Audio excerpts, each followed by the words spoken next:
अस्सलाम वालेकुम, आप देख रहे हैं 27 न्यूज HD और मैं हूं आपकी होस्ट सादिया बतौल।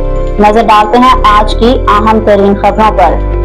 खबर शामिल करते हैं यजमान से। अलीम रऊफ फराई की रिपोर्ट के मुताबिक तहसील यजमान चक 42 DB में 16 करोड़ रुपए का सीवरेज मंसूबा नाकामी का शिकार। गटर उबलने लगे, गलियां तालाब का मंजर पेश करने लगीं। तफसीलात के मुताबिक तहसील यजमान चक नंबर 42 DB में 16 करोड़ रुपए की लागत से शुरू किया जाने वाला सीवरेज मंसूबा अवामी सहूलत के बजाय शदीद मसाइल का बाइस बन गया है।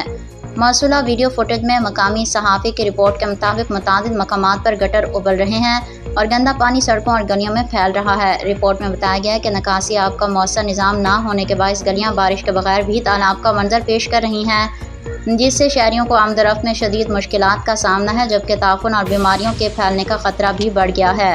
मकामी ज़राए के मुताबिक बाज़ गलियों में तकरीबन 100 से ज़ायद घर आबाद हैं। अगर एक घर से माहाना 300 रुपये फ़ीस वसूल की जाए तो सिर्फ एक गली से ही तकरीबन 30,000 रुपये माहाना इकट्ठे होते हैं। इसी तरह अगर इलाके की मुतादिद गलियों को शामिल किया जाए तो ये रकम लाखों रुपये माहाना तक पहुँचती है।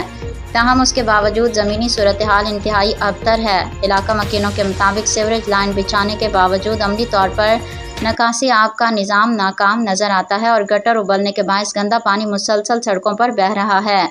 मकामी सहाफ़ी ने सूरत हाल को वीडियो फुटेज के ज़रिए उजागर करते हुए मुतलका हुकाम से फौरी नोटिस लेने और निकासी आब के निज़ाम को बेहतर बनाने का मुतालबा किया है। इलाका मकीनों को उम्मीद है कि ज़िम्मेदार इदारे इस संगीन मसले का फौरी नोटिस लेकर अमली इक़दामात करेंगे ताकि आवाम को मज़ीद मुश्किलात से बचाया जा सके। मज़ीद खबरों और अपडेट्स के लिए देखते रहिए 27 न्यूज HD।